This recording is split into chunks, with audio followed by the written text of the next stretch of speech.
Dans un instant, que dis-je? Tout de suite, on est avec François Deletraz. Bonjour. Bonjour, je suis là. Vous êtes à l'heure, comme un train, exactement.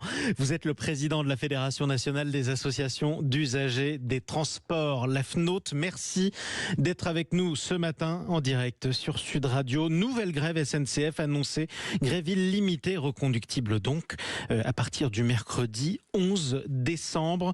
Les cheminots qui réclament un moratoire contre ce qu'ils appellent le démantèlement de fret SNCF. Démantèlement de fret SNCF. Ce sont les termes des syndicats de cheminots. Est-ce qu'il est justifié pour vous ou pas?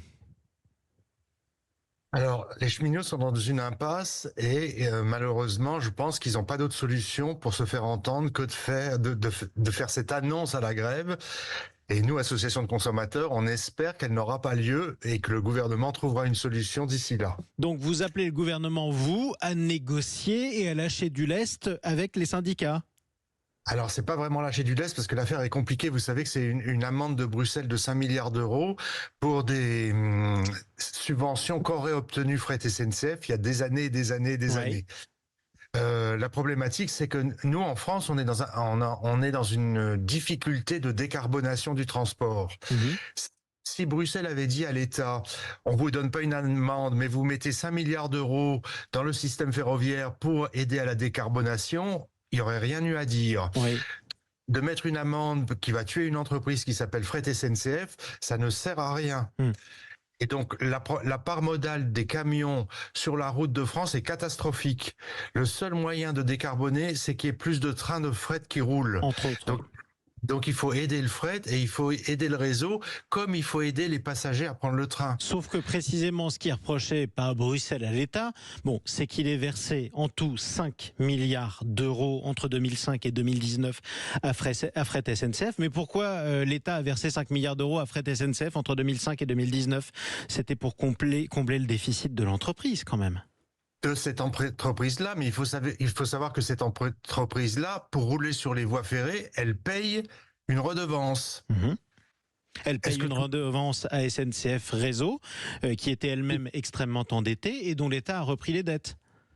Exactement, mais SNCF Réseau, c'est vous et moi, c'est l'État. Est-ce que vous trouvez normal qu'un camion qui roule entre Châlons-en-Champagne et Reims ou entre Mâcon et Lyon ne paye rien et que le train paye quelque chose? Est-ce que vous trouvez normal qu'un passager de la SNCF paye sur son billet de TGV, sur 100 euros, plus de 50% sont prélevés par l'État? On est dans un système en France absolument inadmissible. On est les plus mauvais élèves d'Europe. Donc après ça, il ne faut pas s'étonner qu'il y ait une branche qui soit déficitaire. Cela étant dit, comment se fait-il qu'il faille verser autant de milliards d'euros pour assurer, même pas forcément la rentabilité, mais la soutenabilité économique de l'activité? Parce que l'activité économique du fret est déficitaire. Et pourquoi? Quand on parle du train des primeurs entre Rungis et Perpignan, ce train-là ne gagnera jamais d'argent. Donc si l'État ne fait pas le nécessaire pour que ce train existe, ça sera des camions sur la route. C'est un choix. Mais il y a un vrai problème du coût des péages sur le ferroviaire en France qui renchérit et qui empêche le report modal de la route vers le ferroviaire, que ce soit les camions ou les passagers. D'où vous appelez l'État à prendre à sa charge le coût des péages pour les différentes compagnies ferroviaires, si elles sont séparées, qui utiliseront la voie ferrée. Exactement, et la même chose pour les passagers. Vous savez que la SNCF a versé 1,7 milliard d'euros à l'État l'année dernière. Ce milliard, il a été payé par qui? Par les gens qui utilisent la voie ferrée, par les passagers et par les régions. Il y a un moment, il faut arrêter. La SNCF ne peut pas être la vache à lait de Bercy. Et la SNCF, pour vous, est la vache à lait de Bercy aujourd'hui? Aujourd'hui, oui. Et donc, vous appelez l'État à négocier avec les syndicats. La CFDT, qui n'est pas le syndicat le plus radical d'ailleurs de la SNCF, explique, je cite, qu'une chance est donnée par les cheminots au dialogue social en organisant cette grève longtemps avant les vacances de Noël. Est-ce que ça veut dire qu'on peut se retrouver vers le pourrissement d'un mouvement qui pourrait durer, si l'État ne négocie pas parce qu'il n'a plus d'argent ou que le gouvernement le décide, une grève qui pourrait durer jusqu'aux vacances de Noël? Alors, je pense pas que la grève durera jusqu'aux vacances de Noël parce qu'on a 1 mois et demi devant nous pour trouver des solutions. C'est pas du tout comme les grèves précédentes qui étaient décidées 3 jours ou 5 jours avant. Là, on a 1 mois et demi pour décider.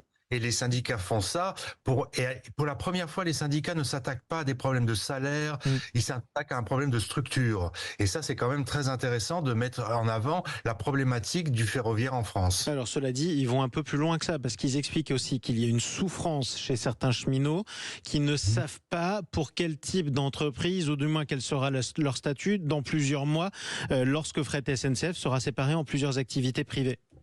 Alors c'est vrai, il y a 500 postes qui sont en jeu puisque la Commission européenne a demandé à ce qu'il y ait 10% d'effectifs en moins. Sur ces 500 postes, il y en a 400 qui vont retrouver facilement du travail. Il y a une problématique pour 100 personnes. Donc c'est peu de choses et là une solution sera trouvée. En revanche, la Commission européenne exige que Fret SNCF abandonne un certain nombre de routes pendant 10 ans. Qui va reprendre ces routes? C'est tout le problème. Et honnêtement, qui va reprendre cela? C'est essentiellement des camions. Donc on va à l'inverse de ce qu'on veut pour la décarbonation. Eh ben, on va en reparler. Pourquoi pas avec vous. Merci beaucoup, François Deletraz, le président de la Fédération nationale des usagers des transports.